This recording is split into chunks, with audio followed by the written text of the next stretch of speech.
বিন ওয়ালিদ জীবনে কোনো যুদ্ধে কখনো তিনি হারেন নাই। একদিন এক যুদ্ধে তিনার মাথার হেলমেটটার ওজন ছিল প্রায় 27 কেজি। দীর্ঘ সময় পরে তিনি হেলমেট খুঁজে পেলেন। হেলমেট পাওয়ার পরে লোকেরা বলল, সেনাপ্রধান আপনি কেন হেলমেট তালাশ করলেন? কারণ বুঝলাম না। খালিদ বিন ওয়ালিদ বললেন, ও সেনাবাহিনীর সদস্যরা, আমার হেলমেটের মধ্যে কি আছে তোমরা কি দেখতে চাও? বলে হ্যাঁ। বলল, হেলমেটের উপর করে খুলে দেখানো হলো। হেলমেটের ভিতরে একটা চুল দেখা যায়। একটা চুল উনি হেলমেটের ভিতরে বেঁধে রেখেছেন। জিজ্ঞেস করলো, খালিদ হেলমেটের মধ্যে চুল কেন বাঁধা আছে? খালিদ বিন ওয়ালিদ বললেন, এ মুসলমান, তোমরা জানো না এই চুল আমার রাসূলের পবিত্র মাথা মোবারকের চুল। আমি হেলমেটের মধ্যে বেঁধে রাখার কারণে যত সময় হেলমেট আমার মাথার মধ্যে থাকে, আমার রব ওই চুল মোবারকের উসিলায় আমার মাথার ভিতরে নতুন নতুন রণকৌশল আল্লাহ দিয়ে দেয়।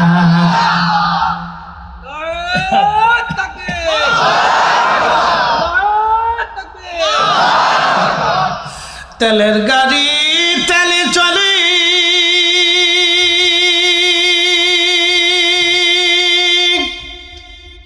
হাওয়ার গাড়ি হাওয়ায় উড়ে, বিনা তেলে চালায় গাড়ি নবী সুলাইমান।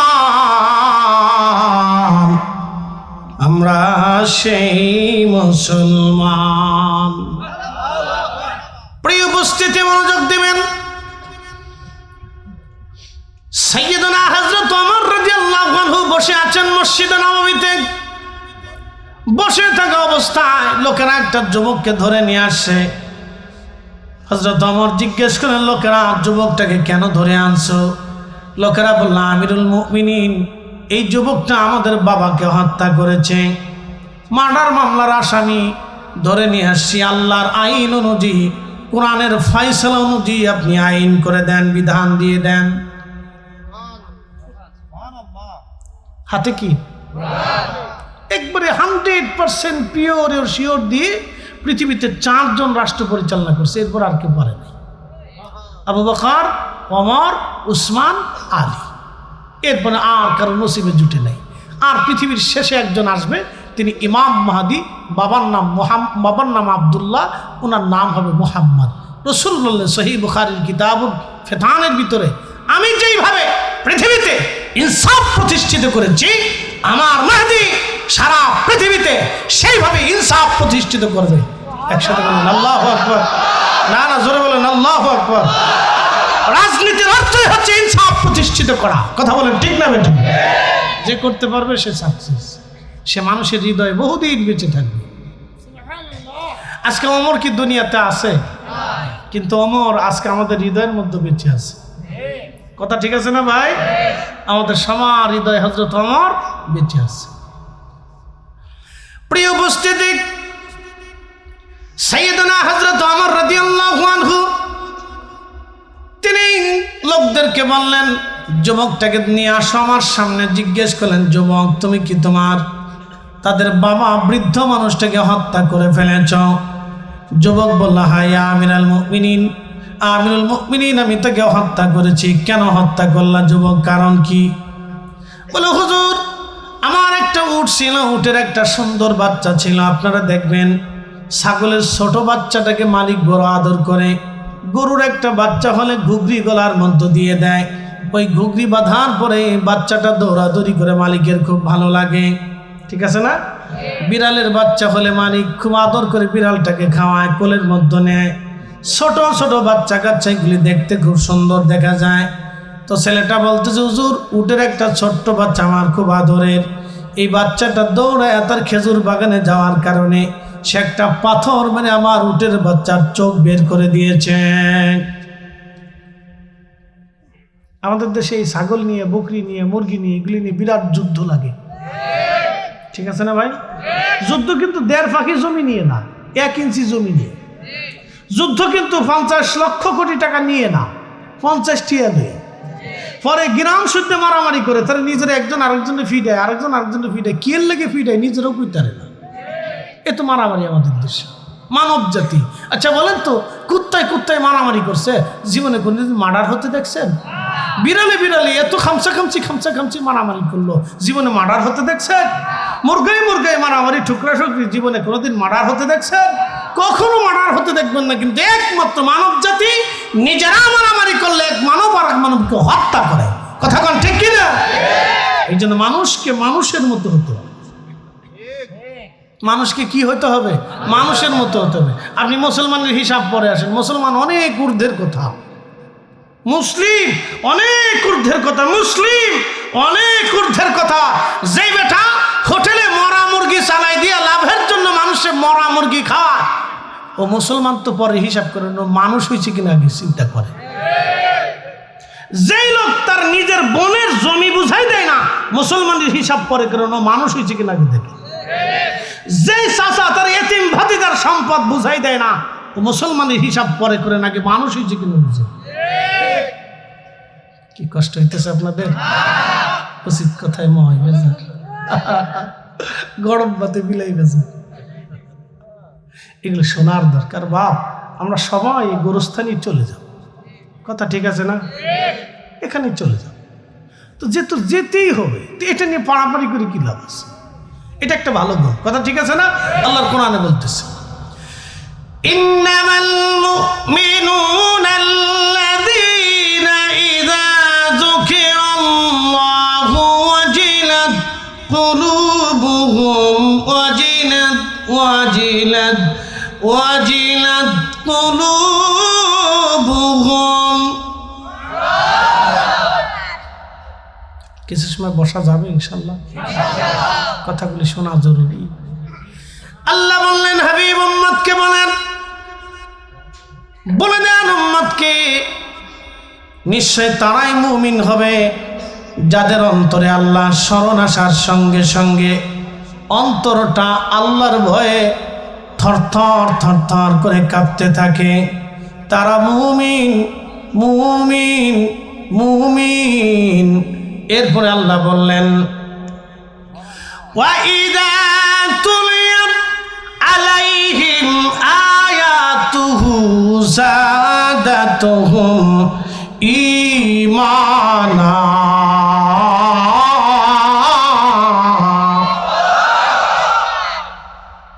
কোরআনের তেলাওয়াত শোনার সঙ্গে সঙ্গে যারা মুমিন তাদের অন্তরের ঈমান বাড়তে থাকে, ঈমান বাড়তে থাকে, ঈমান বাড়তে থাকে। কোরআনের তেলাওয়াত শোনার সঙ্গে সঙ্গে ঈমান বাড়তে থাকে।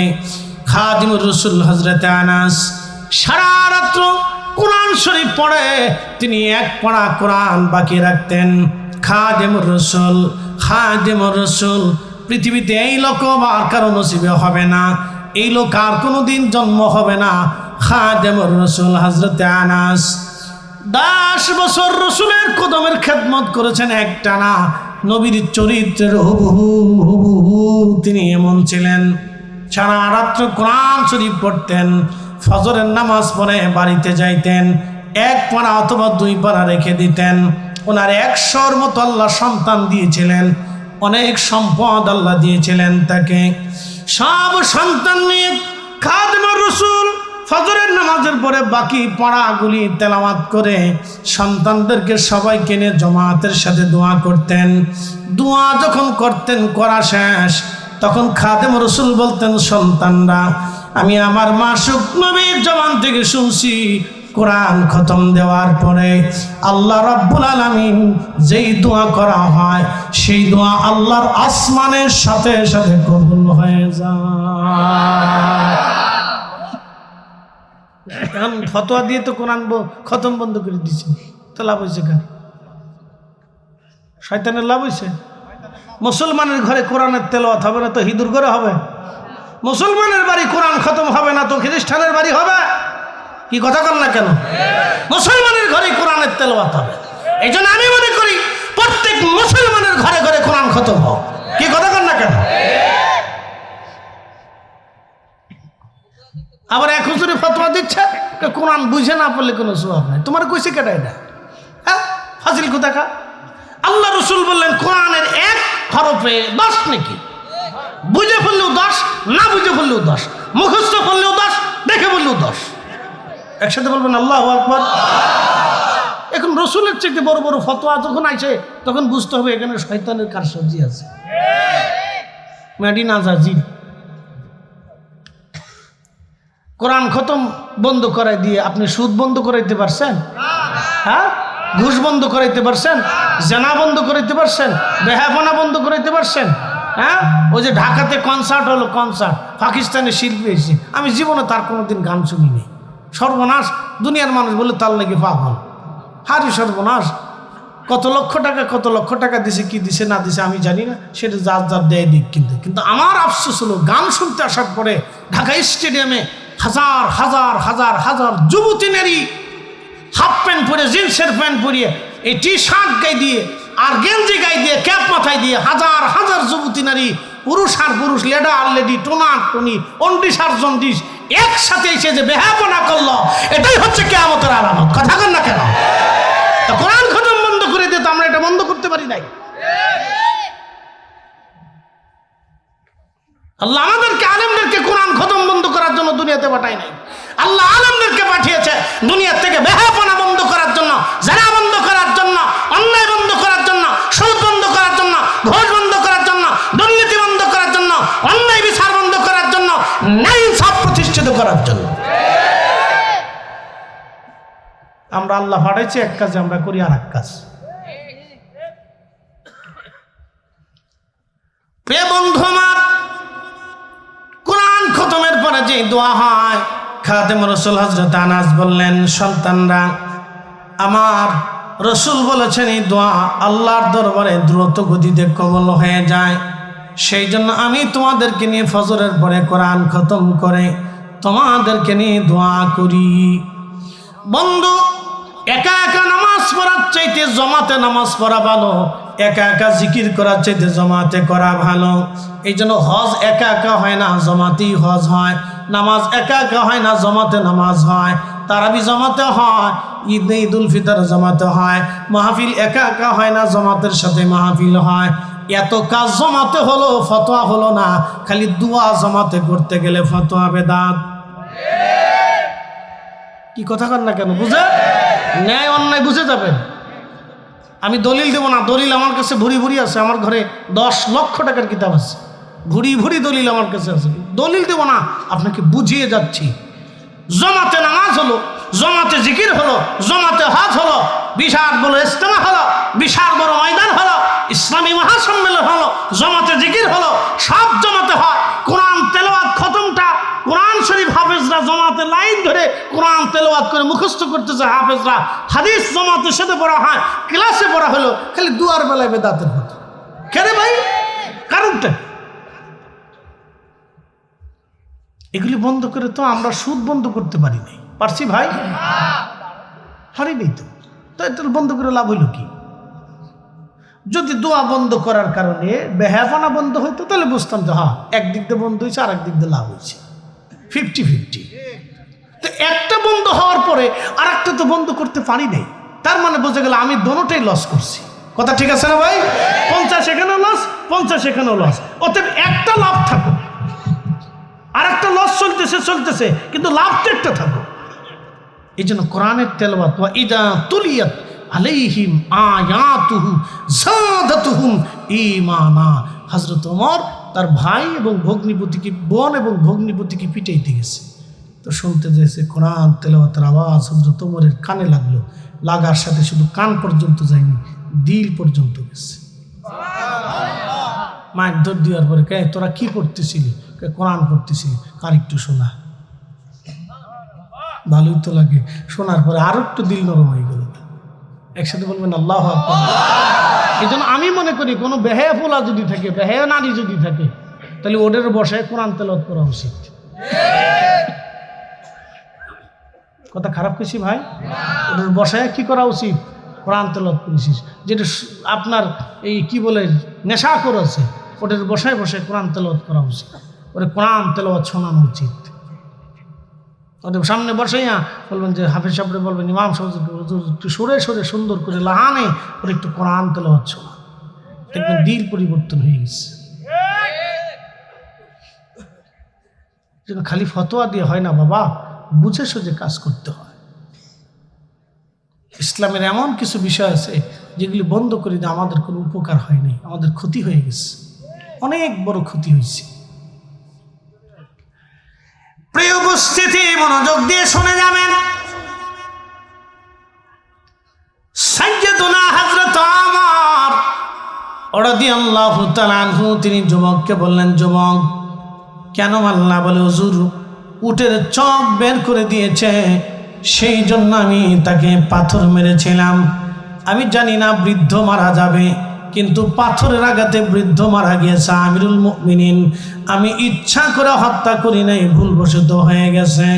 হযরত ওমর বললেন, আল্লাহর আইনে তোমার হাতের মাধ্যমে মৃত্যু সংঘটিত হয়েছে, খোদার বিধানে তুমি দায়ী, অতএব আল্লাহর বিধান অনুযায়ী তোমাকে মৃত্যুদণ্ড দেওয়া হবে।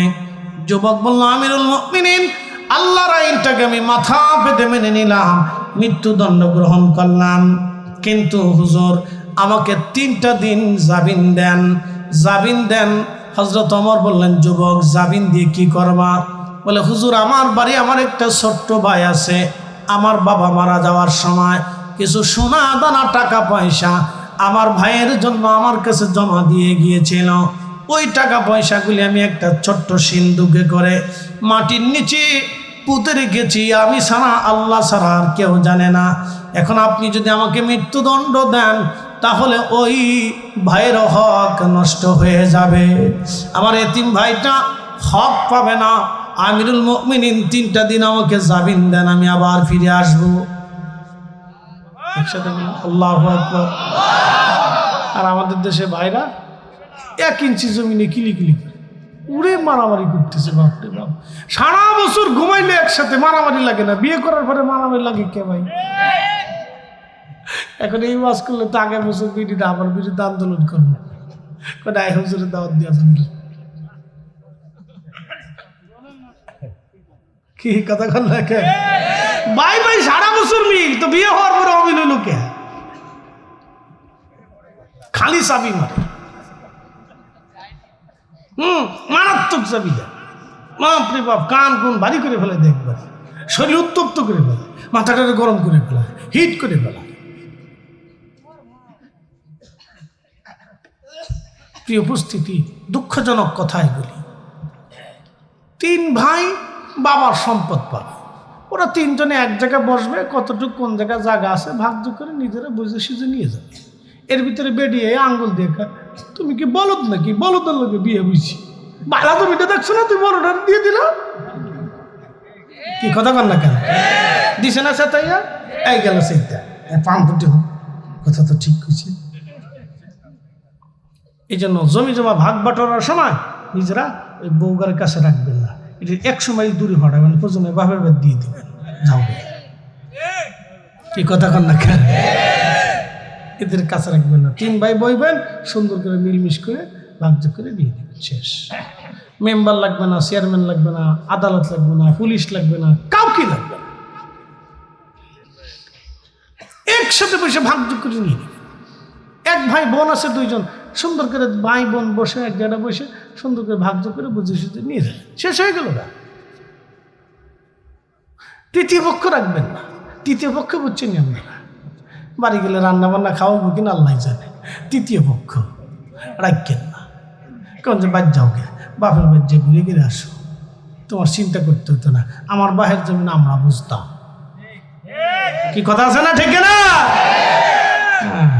ঠিক এইখান থেকে কয়ে যাবেন, বাদ দিয়ে ঠিক করবে, তুমি বুঝবে জ্বালা কারে বাদ দিয়ে ঠিক কর। প্রিয় উপস্থিতি, মনোযোগ দিবেন। হযরত ওমর বললেন, যুবক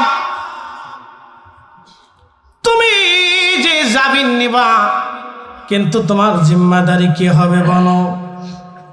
যুবক বলল, আমিরুল মুমিনিন মদিনাতে আমার কোনো পরিচিত কেউ নাই, কে জিম্মাদারি হবে?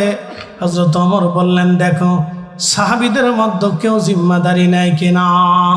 কারণ পৃথিবীর সব ব্যক্তির চাইতে সাহাবীরা ছিলেন ভিন্ন রকম, ভিন্ন রকম, ভিন্ন রকম। সাহাবী সাহাবী সাহাবী সাহাবী। তাদের আমল, আখলাক, জীবন চরিত্র ভিন্ন রকম ছিল। আল্লাহু আকবার। সাহাবী রসুলকে এত মহব্বত করতেন, দিল জীবন কুরবানি। কল্পনা করতে পারবেন হযরত আব্দুল্লাহ বিন রাওয়াহা মুতার প্রান্তরে একাধারে 3 দিন ক্ষুধার্ত থেকে যুদ্ধ করেছিলেন। পারবেন? একটা দিন ক্ষুধার্ত থেকে একটু হেঁটে দেখেন, তারা যুদ্ধ করেছে। 3 দিন ক্ষুধার্ত থেকে জিহাদ করেছে, ক্লান্ত হন নাই, তারপরে শহীদ হয়েছে। একসাথে বলবেন আল্লাহু আকবার। নারা হাত উঁচা করে বলেন আল্লাহু আকবার, জোরে বলেন আল্লাহু আকবার। তেলের গাড়ি তেলে চলি,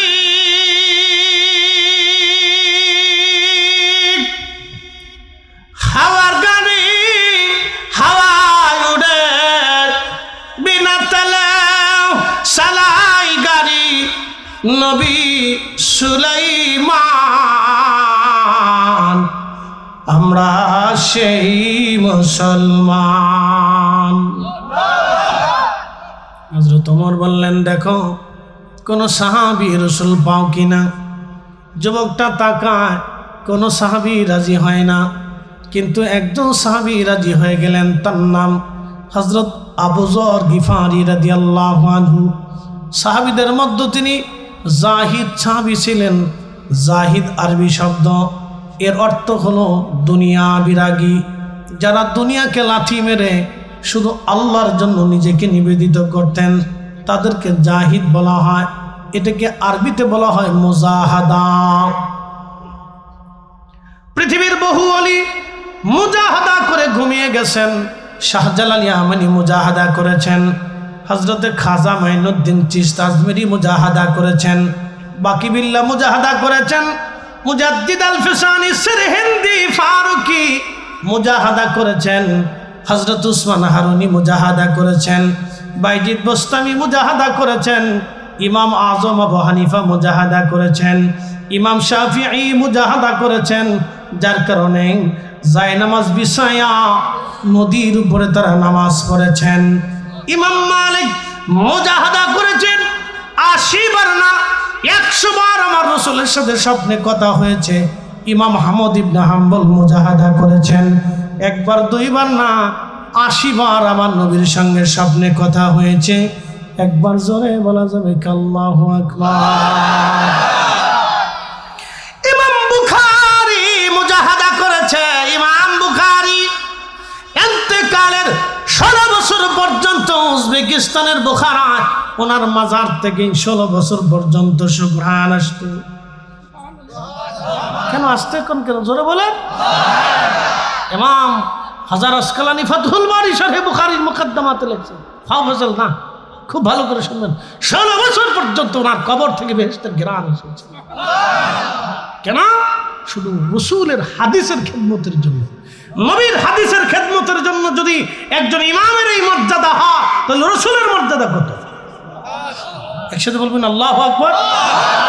নবীর হাদিসের জবানের কথার খেদমতের জন্য যদি একজন ইমামের কবর যদি 16 বছর পর্যন্ত সুঘ্রাণ আসে, তাহলে আপনি বলুন রাসূল করিমের রওজা মুবারকের দাম কত হতে পারে?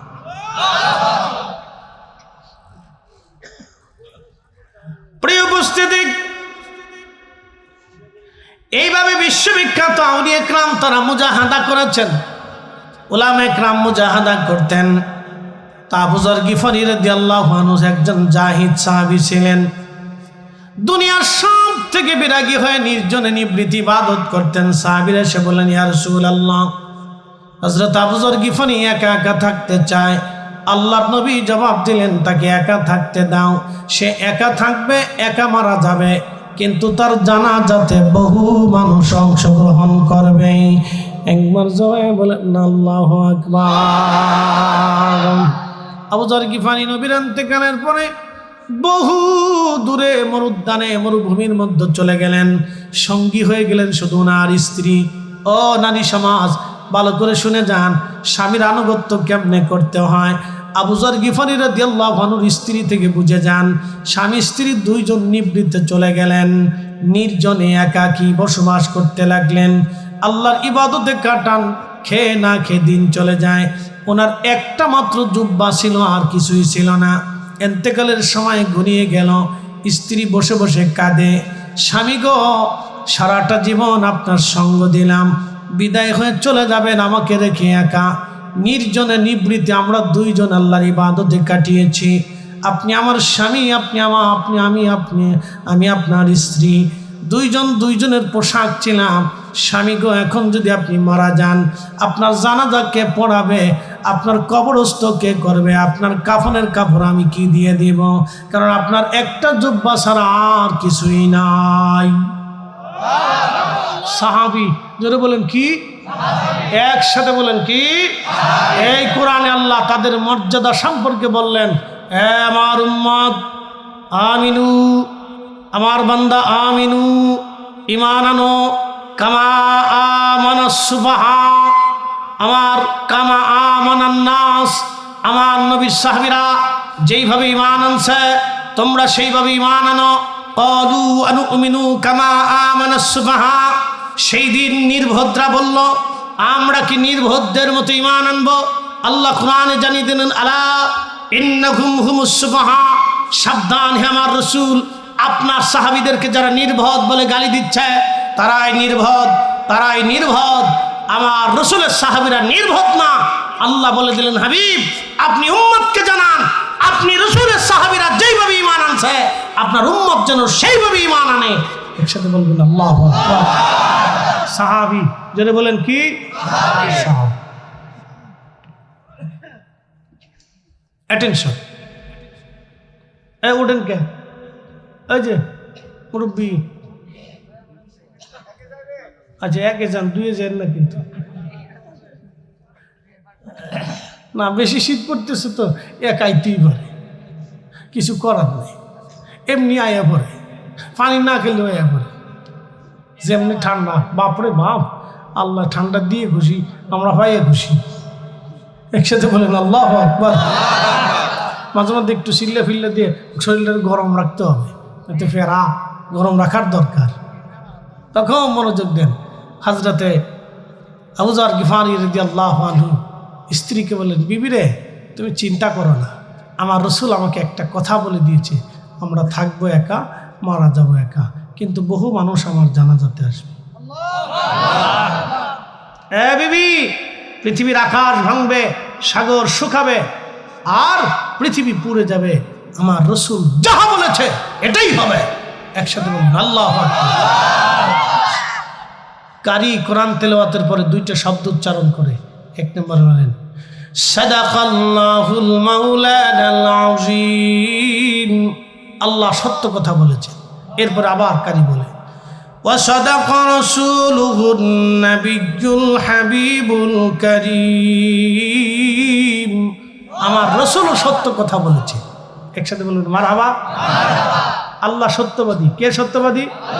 তারপরে কে সত্যবাদী? এরপরে আর কেউ নেই। এরপর আর কেউ আছে দেখাইতে পারবেন? আল্লাহর পরে রাসূল, জোরে বলেন আল্লাহর পরে রাসূল। এরপরে আর কেউ সত্যবাদী আছে? আর কেউ সত্যবাদী নেই। এরপরে আল্লাহ আর কাউকে সত্যবাদীর তালিকায় আনেন নাই, কোরআনে তার প্রমাণ দিয়ে দিয়েছেন আল্লাহ। মাইয়ুতির রাসূল ফাকাদ আতা আল্লাহ,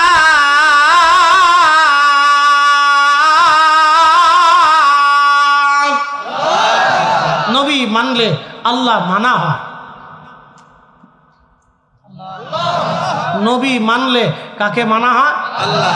এই জন্য হানজালা গোসল বাদ দিয়ে উহুদে যে যুদ্ধ করেছিলেন। হানজালা জানতেন রাসূলের জন্য জীবন দিলে আল্লাহর জন্য জীবন দেওয়া হয়। কুল ইন কুনতুম তুহিব্বুনাল্লাহা ফাত্তাবিউনি ইউহিব্বুকুমুল্লাহ।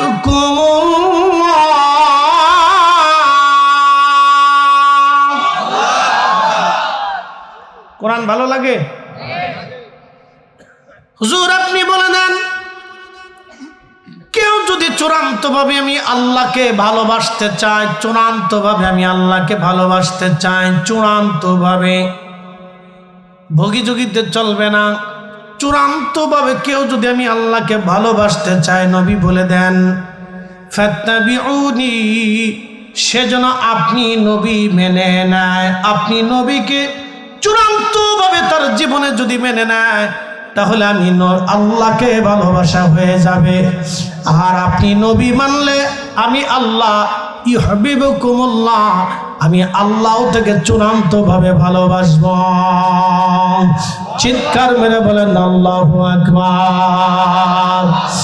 আমি যদি আরব হতাম, মদিনারি পথ, সেই পথ দিয়ে হেঁটে যাইতেন নূর নবী হাজারাত,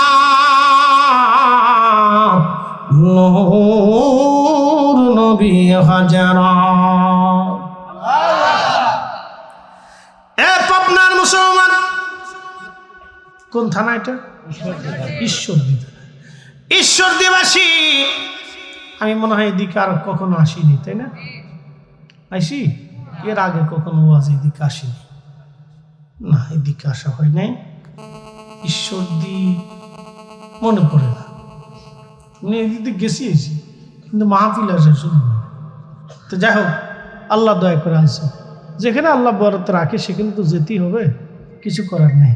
আল্লাহ যেখানে রাখে সেখানে আমাদের সবাইকে যেতে হবে, কারো কিছু করার নেই। কিছু করার আছে? কিচ্ছু করার নেই। জ্বালা যন্ত্র, মোবাইলটা নিয়ে একটা ফেরার ভিতরে দিন বউ রেখে আইতেই থাকে, থামে না। এলে বন্ধ করেছি, থাক, দরকার নেই।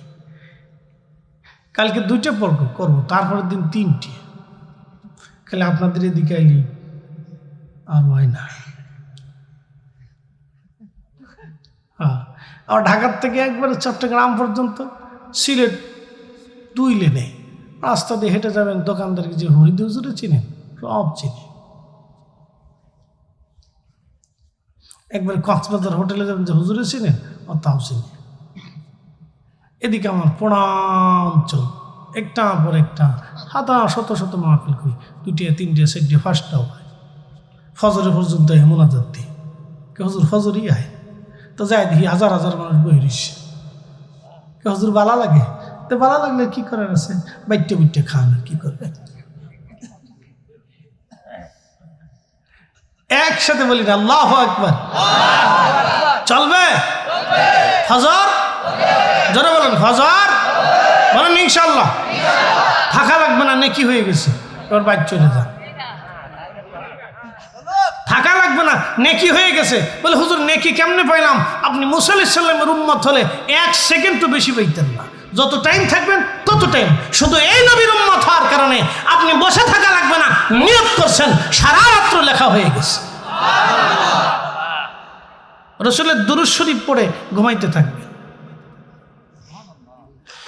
আল্লাহর নবীর দুরূদ পড়ে ঘুমান, আপনি ঘুমিয়ে পড়েছেন, ঘুমে ঘুমে ঘুমে দুরূদ শরীফ পড়তে পড়তে ঘুমাইলেন।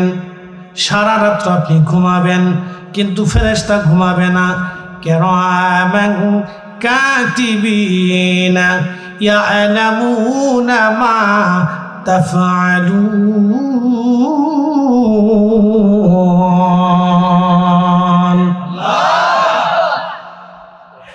সারা রাত্র আপনি ঘুমাইছেন, কিন্তু কিরামান কাতিবিন ঘুমাই নাই। ওই দুরুদের নেকি আপনার আমলনামায় লেখা হলো। তাহলে কেন পড়বেন না দুরুদ আপনি? ও নবীর উম্মত, পৃথিবীতে একটা আমল সরাসরি কবুল হয়ে যায়, সেটা দুরূদ শরীফ। আপনি পড়তে দেরি হবে, কবুল হতে দেরি হবে না। আপনি দুরূদ শরীফ যখন পড়লেন, তখন আপনার নাম, আপনার বাবার নাম, আপনার ঠিকানা পর্যন্ত আমার রসুলের দরবারে ডায়েরিভুক্ত হয়ে যায়। এই জন্য আগের যুগের আউলিয়া একরাম, উলামা একরাম বাড়িতে ঘরেতে মিলাদ অনুষ্ঠান করাইতেন, মিলাদ শরীফ দিতেন, দুরূদ শরীফ পড়ায়া জিকির করায়া এরপরে দোয়ার মাধ্যমে শুরু করতেন। বিশ্ববিখ্যাত বাদশার নাম বাদশাহ হুমায়ুন, মুঘল সাম্রাজ্যের বাদশাহ। বাচ্চা হুমায়ুন দাওয়াত করলেন ওই জমানার বিখ্যাত আলেম আল্লামা খাজা মাহমুদ বাহাদাওয়ানি নকশবন্দি রহিমাহুল্লাহকে। আমি বলি নাই বিশ্ববিখ্যাত ইমাম ইমামুল হারামাইন শরীফাইন মক্কা মদিনার ইমাম ছিলেন ইমাম মোল্লা আলী কারি মাক্কি, যিনি 1 লক্ষ হাদিস ওনার কণ্ঠস্থ ছিল। উনি হাফিজুল হাদিস ছিলেন। আজ থেকে এই 400 বছর আগের উনি মুজাদ্দিদ ছিলেন। হাজরাতে মোল্লা আলী কারি মাক্কি একটা কিতাব লিখেছেন আল মাউরিদুর রাবি ফি মাউলিদিন নবী সাল্লাল্লাহু আলাইহি সাল্লাম। নবীর মিলাদুন নবীর উপরে একটা কিতাব আমার ঘরে আছে, মিসকিনের ঘরে। সুন্দর করে তিনি লিখছেন এই উপমহাদেশে মিলাদ কিভাবে চলতো, দোয়া কেমনে হতো। মাহমুদ বাহাদাওয়ানি নকশবন্দির কাছে বৈরাম বেগ যে বলল, হুজুর আপনাকে দাওয়াত করলাম, বাদশা দাওয়াত করেছে রাজ দরবারে, আপনি আসেন দোয়া করার জন্য। মাহমুদ বাহাদাওয়ানি নকশবন্দি তখন হুজুর খাজা বাহাউদ্দিন নকশবন্দি রহমতুল্লাহ সিলসিলার আলেম, ওই জমানার প্রখ্যাত নিয়ে কামিল ইসলাম প্রচারক ছিলেন। তিনি ডাকতে বলেন, বৈরাম তোমার বাচ্চাকে যায় বলো আমি মাহমুদ বাহাদাওয়ানি কোনো বাচ্চা রাজ দরবারে দাওয়াত নেই না।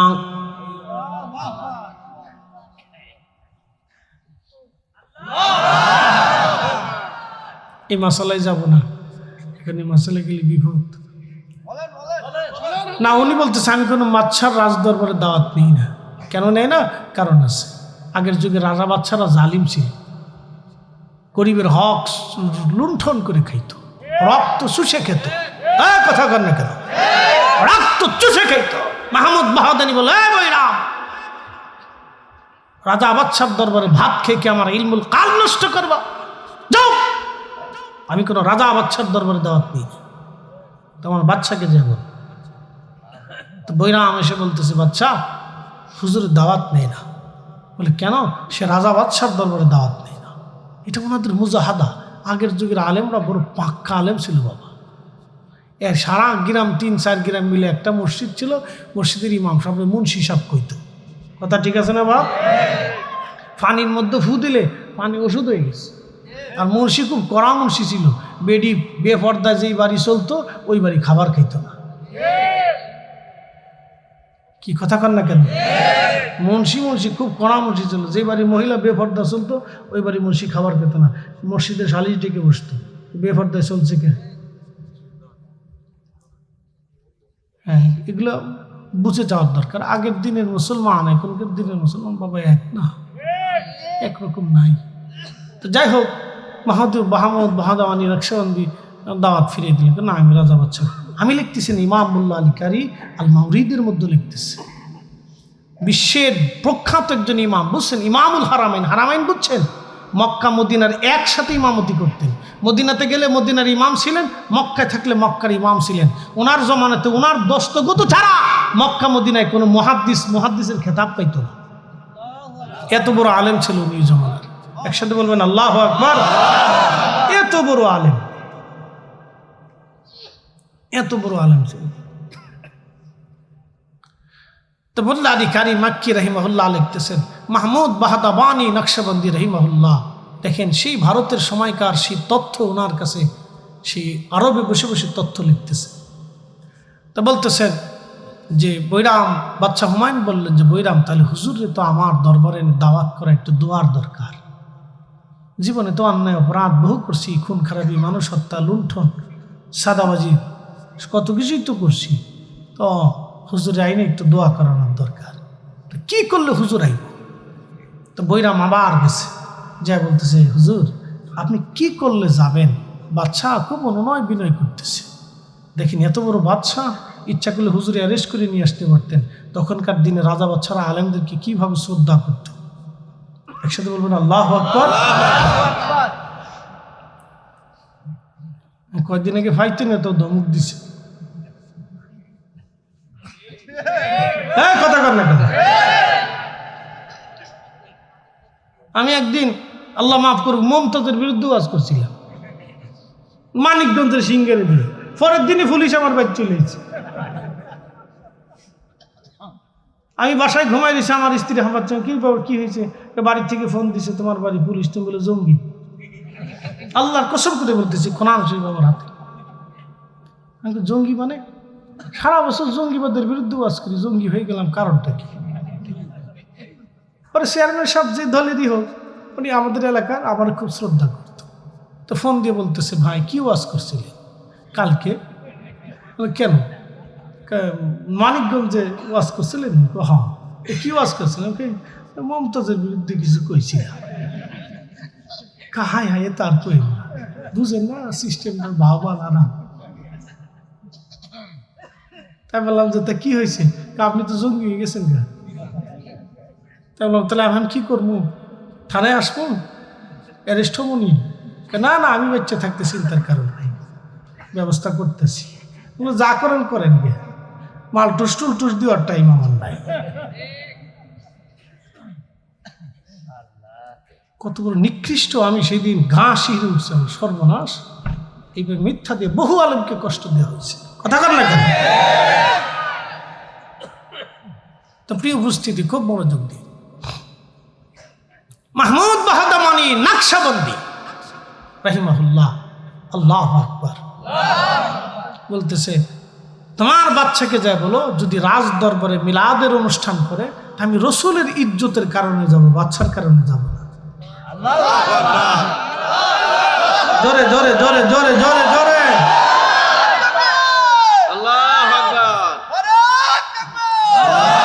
হযরত মাহমুদ বাহাদাবানী নকশবন্দি দাওয়াত কবুল করলেন। বাদশা হুমায়ুন বিরাট আকার ইন্তজাম করলেন, রাজ দরবারে রসুলের মিলাদ দুরূদ দোয়ার অনুষ্ঠান হবে। আল্লাহর ওলি আসলেন, বাদশা নিজে অজুর পানি এনে হুজুরের অজু করাইলেন, পানি ঢেলে দিলেন, পা ধোয়াই দিলেন। একসাথে বলুন আল্লাহু আকবার। বাদশা নিজে হুজুরের পা ধোয়াই দিলেন। বাদশা বলতেছে, হুজুর এই বাদশাহী আমাদের আছে, কিন্তু আল্লাহ আপনাদেরকে দুনিয়া আখিরাতের বাদশাহী দিচ্ছে, কিন্তু খেদমতের সুযোগ। পা ধোয়াই দিল, অজুর পানি ঢেলে দিল, তারপরে নিয়ে বসছে, দোয়া করছে, কিন্তু খাই নাই। কারণ ওই বাদশার খাবারে ঝামেলা আছে। কি কথা বললে? এটা খাওয়া যাবে। আগের যুগের বুজুর্গ তাদের তাকওয়া ছিল ভিন্ন রকম। কথা ঠিক আছে না? অনেক তাকওয়া আছে।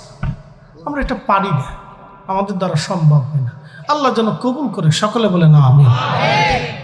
প্রিয় উপস্থিতি, খুব মনোযোগ দিবেন। হযরত ওমর রাদিয়াল্লাহু আনহু বললেন, কে তোমার জিম্মাদারি নেবে? বলে আবু যর। আবু যরের কথা বলছিলাম। আবু যর স্ত্রীকে বলতেছিলেন, বিবি রে চিন্তা করো না, আমি মারা যাব, কিন্তু বহু মানুষ আমার জানাজাতে আসবে। হযরতে আবু যর স্ত্রীকে ডাক দিয়ে বলেন, বিবি তুমি দেখো টিলার উপরে দাঁড়ায় কোনো কাফেলা আসে কিনা। যদি কোনো কাফেলা দেখো তাহলে বুঝবো আবু যরের সময় শেষ। আহা, স্ত্রী টিলার উপরে দাঁড়ায় বলেন, হ্যাঁ স্বামী আমার, বহুদূর একটা কাফেলা দেখা যায়। আবু যর বলেন, তাহলে আমার সময় ঘনিয়ে গেছে, ক্ষমা করো, আর দুনিয়াতে দেখা হবে না। স্ত্রী, তোমার হক আদায় করতে পারি নাই, সুখে দুঃখে নির্জনে আমরা দুইজন আল্লাহর ইবাদতে কাটিয়ে দিয়েছি, সময় আমার ঘনায় গেল। ওই কাফেলার প্রধান ছিলেন এই উম্মতের সবচেয়ে বড় মুফতি সাহাবী, যিনি সাহাবী রাসূল মুফতি আজম হযরতে আব্দুল্লাহ ইবনে মাসউদ রাদিয়াল্লাহু আনহু, যিনার ফতোয়ার পরে পৃথিবীতে কোনো সাহাবী কোনোদিন কোনো ফতোয়া দিতেন না। এমনকি হযরত ওমরের মতো সাহাবীও ফতোয়া দিতেন না। হযরত আব্দুল্লাহ ইবনে মাসউদ কোনো মাসালা নিয়ে ফতোয়া দিলে পৃথিবীর কোনো সাহাবী ফতোয়া দিতেন না, সবাই বলতেন আব্দুল্লাহ ইবনে মাসউদের ফতোয়া সেরা। কোরআনের তাফসীরে আব্দুল্লাহ ইবনে আব্বাস যখন কোনো কোরআনের আয়াতের তাফসীর করতেন, পৃথিবীর কোনো সাহাবী ওনার তাফসীরের বিরুদ্ধে আর কোনো তাফসীর করতেন না। তারা বলতেন আব্দুল্লাহ ইবনে আব্বাসের তাফসীরই সেরা, কারণ তাফসীরের ব্যাপারে আব্দুল্লাহ ইবনে আব্বাসের জন্য নবী দোয়া করে দিয়েছেন, ওনারটাই সেরা। একবার জোরে বলা যাবে কে মারহাবা?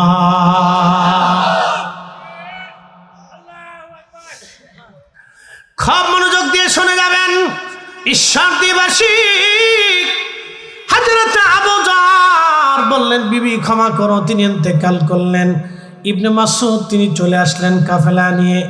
এসে দেখলেন রসুলের সাহাবী জাহিদ সাহাবী হযরত আবুযর গিফারি ইন্তেকাল করেছেন। তিনি জানাজা নামাজ পড়াইলেন, কাফন দাফন করলেন। কাফন দাফন করিয়া তিনি রওনা হয়ে চলে গেলেন। আর বললেন রসুল যেটা বললেন আর সেটা সত্য পরিণত হলো। আব্দুল্লাহ ইবনে মাসউদ বলেন খোদার দরবারে শুকর, আল্লাহর নবীর ভবিষ্যৎবাণীটা আল্লাহ আমাকে দিয়ে তার কাজ হাসিল করিয়েছে।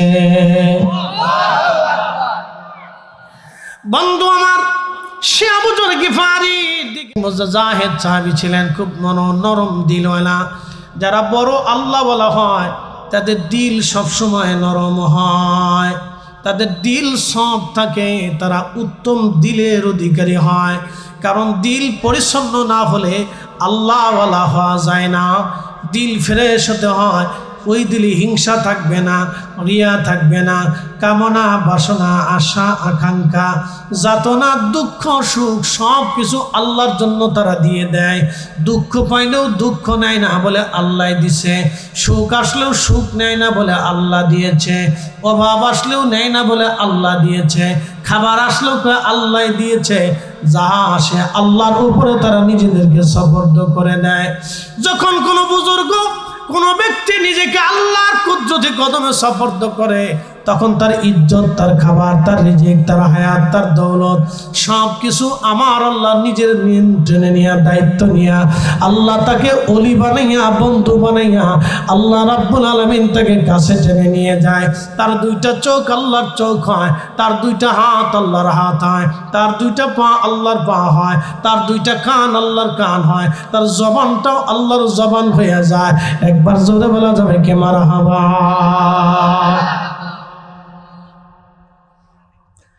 হাজেরা তো আমার বললেন আবু যর আপনি কি যুবকের জিম্মাদারি নেবেন?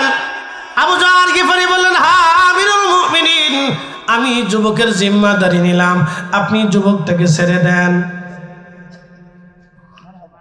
আচ্ছা, আবু যর গিফারি রাদিয়াল্লাহু আনহু যুবকটাকে চিনে না, কিন্তু জিম্মাদারি নিয়ে বসলেন। যুবকটা চলে গেল। হযরত ওমর চিন্তায় পড়ে গেলেন, আরে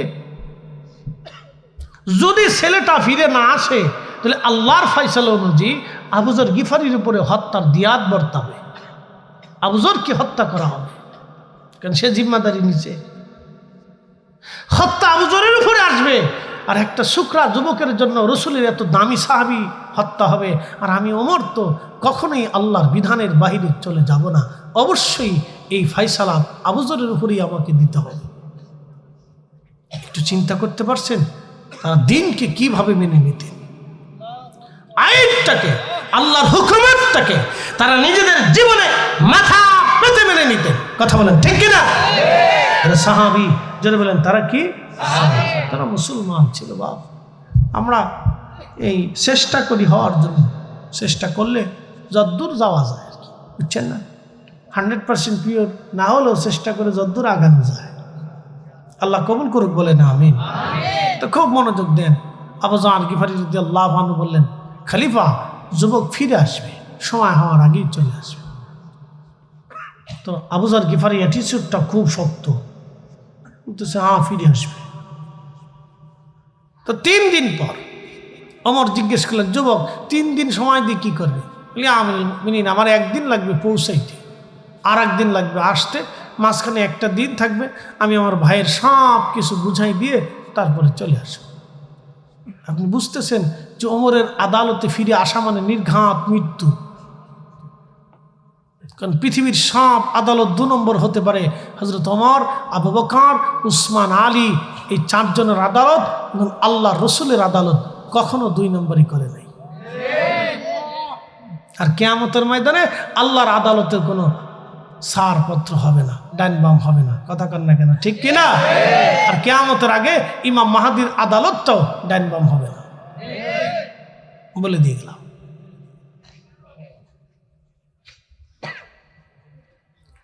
তো মনোযোগ দিবেন। হাজরাতে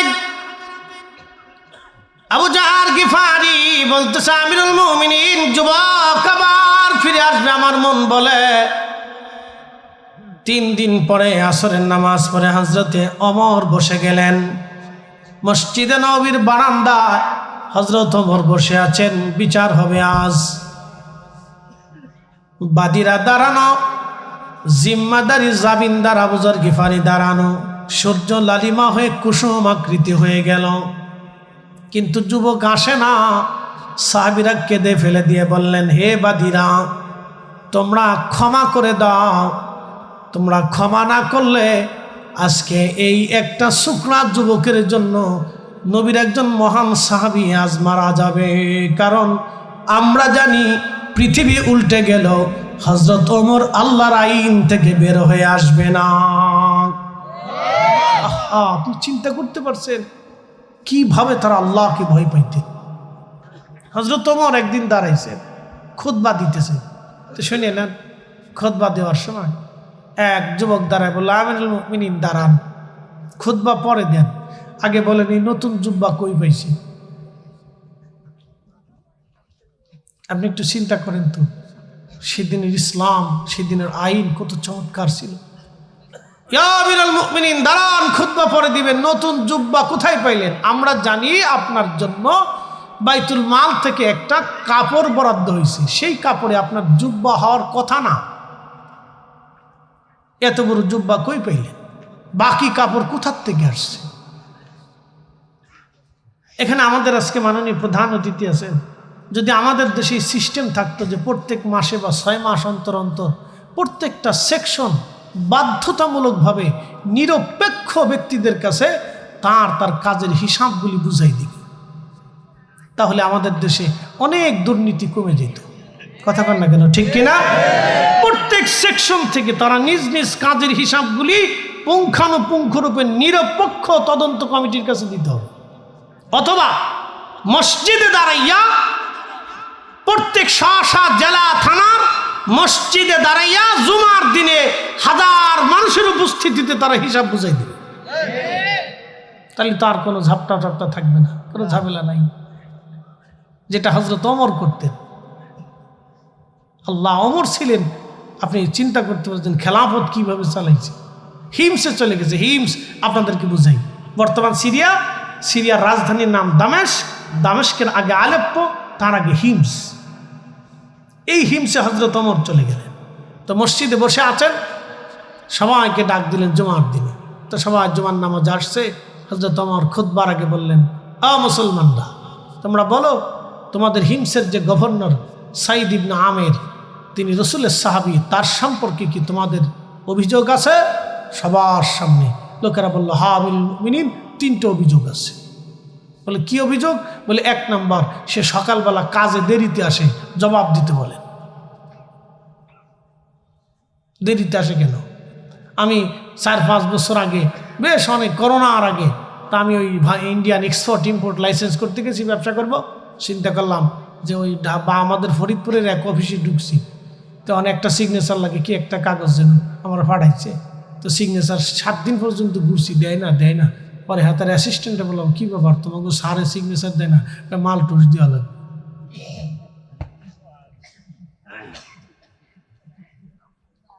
আমি বললাম, বেটা, আমি বৈধভাবে কাজ করতে আসছি, আমি বিদেশ থেকে মাল আমদানি করব, ব্যবসা করব, তোমার স্যারের টাকা দিতে হবে, তোমার স্যারেরকে সরকার বেতন দেয় না? হুজুর, টাকা না দিলে কাজ হবে না, চলে যান। আমি বললাম, সর্বনাশ, প্রত্যেকটা সেক্টরে সরে সরে ভরিয়ে গেছে। কি কথা বল না কেন? আমি বললাম, সর্বনাশ, এই জন্য তো আমাদের ভাগ্যের উন্নয়ন হয় না। হ্যাঁ, কথা সত্য তো। এই জন্য জবাবদিহিতা থাকলে কোনো অসুবিধা নেই। ওনার রাজনীতি ব্যক্তিত্ব, ওনার উপদেষ্টা পার্সন, ওনারা পারবে অনেক কথা বুঝিয়ে সুঝিয়ে বলে সেকশন চেঞ্জ করে দেওয়ার জন্য। অবশ্যই জবাবদিহিতার আওতায় আসতেই হবে। কথা কন না কেন, ঠিক আছে না ভাই? আমি যদি আজকে এখানে না আসতাম, তাহলে আপনারা জবাব চাইতেন না? অবশ্যই জবাবদিহিতা করতে হতো। আমি কেন আসলাম না? আমাকে সুষ্ঠু এবং নিরপেক্ষভাবে সত্য জবাবদিহিতা করতে হতো যে আমি অসুস্থ হয়েছি, অথবা আমি অ্যাক্সিডেন্ট করছি, অথবা জ্যামে পড়ে গেছি, আসতে পারি নাই। আমাকে দেখাইতে হইতো, অ্যাডভাইডেন্স, প্রমাণপত্র দিতে হইতো যে আমি এই কারণে আসি নাই। তা নাহলে আপনারা কমিটিকে সন্দেহ করতেন। কমিটি যে দাওয়াত করছে এর উপরে একবারে 100%-এর যত পার্সেন্ট প্রেশার থাকে, সব প্রেশার দিয়ে তার জান শেষ করে বলিত। কথা ঠিক আছে না ভাই? এই জন্য জবাবদিহিতা না থাকলে কিচ্ছু সুন্দর হবে না। প্রিয় উপস্থিতি, হযরতে আমিরুল মুমিনিন হযরত ওমর রাদিয়াল্লাহু আনহু আবু যর গিফারির কথা বলছিলাম। ওহো, হিমসে চলে গেলাম, হিমসের কথা বলে দিয়ে যাই। তিনি বললেন, হে লোকেরা, কি অভিযোগ? লোকেরা জবাব দিল, আমিরুল মুমিনিন, আমাদের গভর্নর দেরিতে কেন আসে? তখন সাইদ ইবনে আমের বললেন, ইয়া খলিফাতুল মুসলিমিন, হ্যাঁ খলিফাতুল মুসলিমিন, বিষয় গোপন রাখতে চেয়েছিলাম, কিন্তু জনগণের চাপে বলতেই হবে। আমি বাইতুল মাল থেকে যে সামান্য বেতন পাই, এই বেতনে আমার সংসার মোটেও চলে না। আমি দারিদ্রতায় চলি, আমার কাজের কোনো লোক নাই, নিজে রান্না করি, নিজে খাই, নিজের কাপড় চোপড় নিজে ধুই। একসাথে বলবেন আল্লাহু আকবার। আর আমাদের সরকারি অফিসারের বউয়ের পাওয়ার সরকারি অফিসারের চাইতে পাওয়ার বেশি। বাপরে বাপ, কত বড় পাওয়ার না আছে, এখন আছে, জান কি অফিসে টাছাড়া করতে পারেন নাকি দেখেন কি? অন দু চারটে আছে, ভাবতেছেন ফেতারটা চলে গেছে, না অন আছে। খুব মনোযোগ দিবেন। হাজিরিন, হযরত ওমর সাইদ ইবনে আমেরকে বলেন, আমের, লোকেরা তারপরে কি অভিযোগ? বলল, হুজুর, সে সারা রাত্রিবেলা যদি তারে ডাকে সারা দেয় না, কারণটা কি? সাইদ ইবনে আমের বললেন, ইয়া আমিরাল মুমিনিন, আমি সারাদিন জনগণের কাজ করি, রাতটা আসলে আমি আমার মালিকের দরবারে সেজদায় পড়ে যাই, আমি আমার রবের কাজ করি। হুজুর, সারাদিন জনগণের কাজ করি, রাত্রিবেলা আমি আমার অরিজিনাল মালিকের কাজ করি, সারা রাত্র আল্লাহর ইবাদতে কাটাই, এই জন্য জনগণের ডাকে সাড়া দিই না। হুজুর, কারণ দিনের ভাগে কাজ করার আইন, রাতের ভাগে জনগণের কাজ করার আইন আমার উপরে নাই, এই জন্য রাত্রিবেলা আমি আল্লাহর ইবাদতে কাটায় দেই। একবার জোরে বলা যাবে কে মারা হাওয়া? তেলের গাড়ি তেলে চলে, হাওয়ার গাড়ি হাওয়ায় উড়ে, বিনা তেলে চালাই গাড়ি নবী সুলাইমান। আমরা সেই মুসলমান। আল্লাহুম্মা সাল্লি, হ্যাঁ জবান খুলে মাশাআল্লাহ।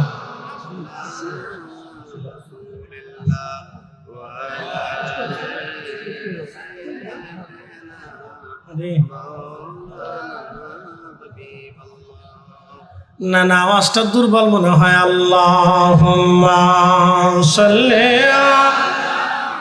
সাইয়্যিদিনা মাওলানা মুহাম্মাদ ওয়া আলা আলি সাইয়্যিদিনা।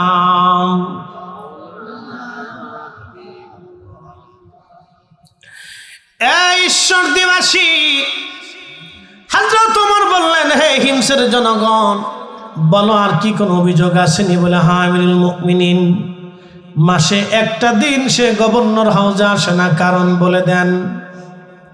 সাইদ ইবনে আমের বলেন, হুজুর, আমার একটা মাত্র জুব্বা ছাড়া আর কোনো জুব্বা নাই। তা আল্লাহকে কি করে ভয় করতেন আপনি একটু চিন্তা করেন তো। একজন গভর্নর, তার একটাই জুব্বা আছে। হুজুর, আমার একটা জুব্বা ছাড়া আর জুব্বা নাই, আমি কাপড় চোপড় একটাই, সারা মাস শেষে ওটা আমি ধৌত করি, পরিষ্কার করি, যার কারণে আমি আসতে পারি না। সাহাবী রাসূল হযরত ওমর কেঁদে ফেললেন, হে হিমসের জনগণ, আল্লাহর দরবারে শুকরিয়া, আমি একজন যোগ্য গভর্নরকে তোমাদের জন্য নিযুক্ত করতে পেরেছি। প্রিয় উপস্থিতি, মনোযোগ দিবেন। হযরত ওমর বললেন, বসে আছেন, কুসুম কুসুমাকৃতি হয়ে গেল। সাহাবীরা কাঁদে আর বলে, হে বাদীরা, তোমরা মামলা উঠাও, একটা ছেলের জন্য আজ নবীর একজন সাহাবী মারা যাবে। বাদীরা বলল, না, বাবার হত্যার ফয়সালা না নিয়ে আমরা যাব না। কিছু সময় পরে যুবকটা হাঁপাইতে হাঁপাইতে দৌড়ায় দৌড়ায় ওমরের কাঠগড়ায় মসজিদ নববীর বারান্দায় চলে আসলো। সালাম দিয়ে বলে, ইয়া আমিরাল মুমিনিন, বড্ড দেরি হয়ে গেছে, ক্ষমা করবেন, আমার অনেক দীর্ঘ পথের কারণে আমার ব্যস্ততায় দেরি হয়েছে। হুজুর, আমি ফিরে আসছি, আল্লাহর বিধান মোতাবেক আপনি মৃত্যুদণ্ড দিতে পারেন।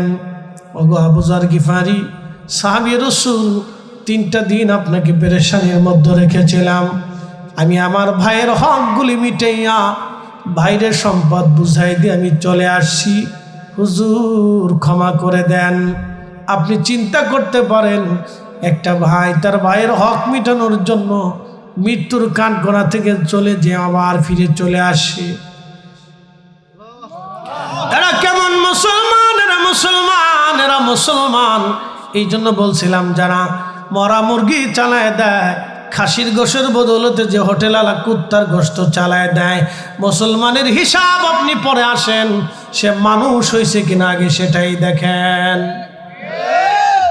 কথা ঠিক আছে না বাবাজি? মুসলমান তো অনেক ঊর্ধ্বের কথা। আসলাম তু লিরাব্বিল আলামিন, মুসলিম তো তাকে বলে যে তার নিজের সব কিছুকে আল্লাহর জন্য সমর্পণ করে দেয়। সুবহানাল্লাহ। বাপরে, আমরা ফিরে যাব কার কাছে? আল্লাহর কাছে ফিরে চলে যাব, অবশ্যই আল্লাহর কাছে চলে যাব। হযরত ওমর চোখের পানি ছেড়ে দিয়ে কেঁদে ফেললেন। চিন্তা করলেন, এত বড় ভালো একটা ছেলে, এমন একটা যুবক আজকে আমার বিচারের আওতায় আজকে মারা যাবে। উনি চোখের পানি ফেলে দিয়ে কাঁদতে লাগলেন।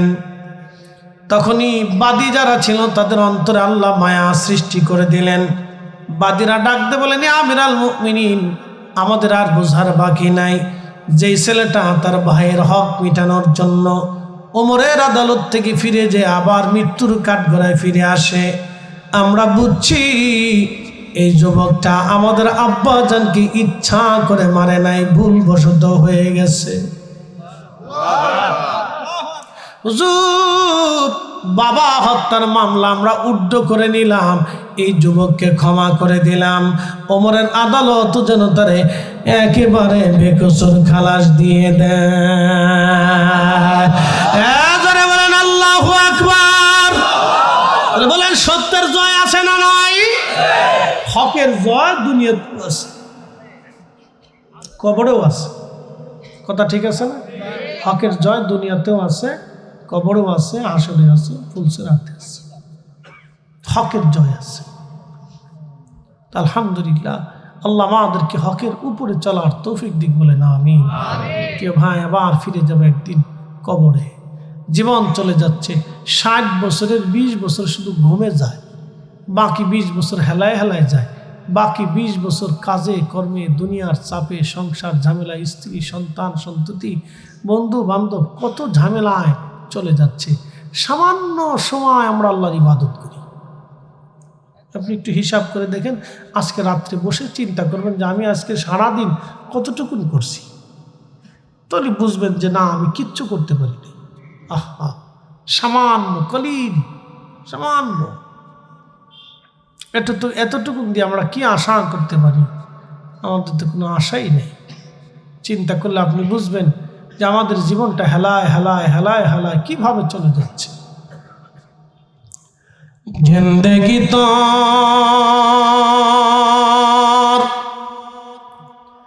যাই রে ফাঁকি দিয়া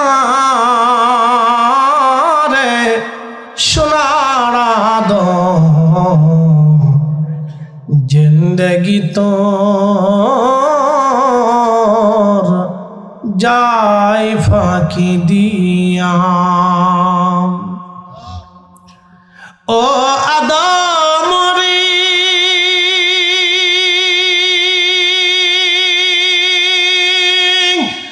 পাকে ধরে গেছে দাড়ি, দন্ত আছে গোটা চারি, সমন জারি গিয়াছে করিয়ারে সোনার আদম, জিন্দেগি তোর যাই ফাঁকি দিয়া।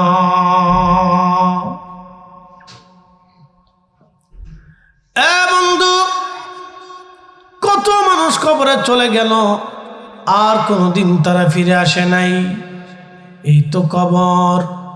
আহা, আল্লাহ কোরআনে বলে দিলেন, হুজুর আপনি উম্মতকে বলেন, কুল ইন্নাল মাউতাল্লাযী তাফিরুনা মিনহু ফাইন্নাহু মুলাকীকুম।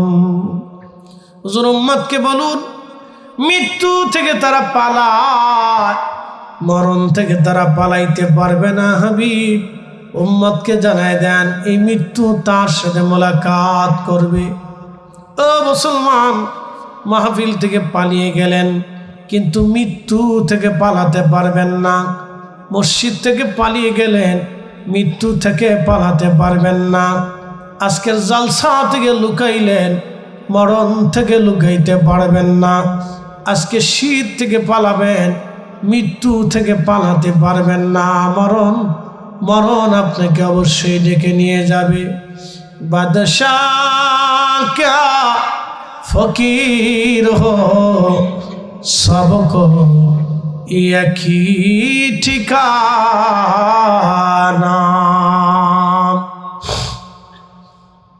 হাজরাতে সুলাইমান আলাইহিস সালাতু ওয়াস সালামের বিরাট বড় রাজদরবার। বর্তমান যে গাজাতে যুদ্ধ হচ্ছে ফিলিস্তিনে, এই গাজার আগে নাম ছিল আসকালান। এই আসকালান অঞ্চলে ছিল সুলাইমানের রাজধানী। বিরাট বড় প্রাসাদ ছিল তিনার। এক পাশে 350 মন্ত্রী ছিল, আর এক পাশে 350 জিন মন্ত্রী ছিল। এইভাবে পৃথিবীতে 2টা জাতিকে তিনি একসাথে শাসন করতেন। একটা জাতির নাম মানব জাতি, আর একটা জাতির নাম জিন জাতি। এই 2টা জাতিকে তিনি একসাথে শাসন করতেন। বিরাট বড় বাদশা সুলাইমান রাজদরবারের মধ্যে বসে আছেন তিনি। আল্লাহ তাম পৃথিবীর বাদশাহী তাকে দিয়েছিলেন। আল্লাহ এমন কোনো ইঞ্চি মাটি নাই যে মাটির শাসন ক্ষমতা সুলাইমানের হাতে না ছিল। সমুদ্রের গভীরে যে জিন সমুদ্রের গভীরে থাকে, আপনারা জানেন জিনেরা সমুদ্রের গভীরে থাকে। ইন্দোনেশিয়াতে ওই অঞ্চলে, ইন্দো প্যাসিফিক অঞ্চল, সমুদ্র দ্বীপ অঞ্চলগুলিতে ইসলামের আলো কিভাবে পৌঁছাইল, একটা ঘটনা আমি শুনেছিলাম, কারেন্ট ওয়ার্ল্ডের মধ্যে পড়েছিলাম।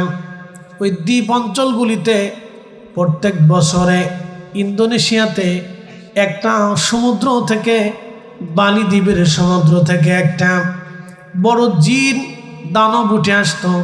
ইন্দোনেশিয়ানরা প্রত্যেক বছরে সমুদ্রের কিনারে একটা কুমারী মেয়েকে রেখে আসতো। ওই কুমারী মেয়েটাকে আনার পরে, রেখে চলে আসার পরে, ওই জিন এসে কুমারী মেয়ের শরীর ফেরে রক্ত পান করে আবার চলে যাইতো। প্রত্যেক বছর একটা কুমারী নারীকে দিতে হতো, নতুবা জিন এসে দানব এসে সারা এলাকায় খুন খারাপি করতো, নানান কষ্ট দিত। বন্ধু, এক আরব বণিক ওই দেশে ব্যবসা করার জন্য গিয়েছেন জাহাজ ভরে মাল নিয়ে। তখন তিনি লক্ষ্য করলেন দেশের মানুষের মন খারাপ। সবাইকে জিজ্ঞেস করলেন, তোমাদের মন কেন খারাপ লাগে, কারণ কি? তোমরা কথাবার্তা বলো না, মন বেজার করে আসো। বলে, সোনা আরব্য বণিক, আমাদের দেশে প্রত্যেক বছর একটা বিপদ আসে। বলে, কি বিপদ? সমুদ্র থেকে একটা দানব জিন উঠে আসে, আর প্রত্যেক বছর সুন্দরী কুমারী একটা মেয়েকে সমুদ্রের পাড়ে ঘর বানায় রেখে চলে আসতে হয়। ওইখানে এসে মেয়েটাকে ফেরে, তার রক্তগুলি পান করে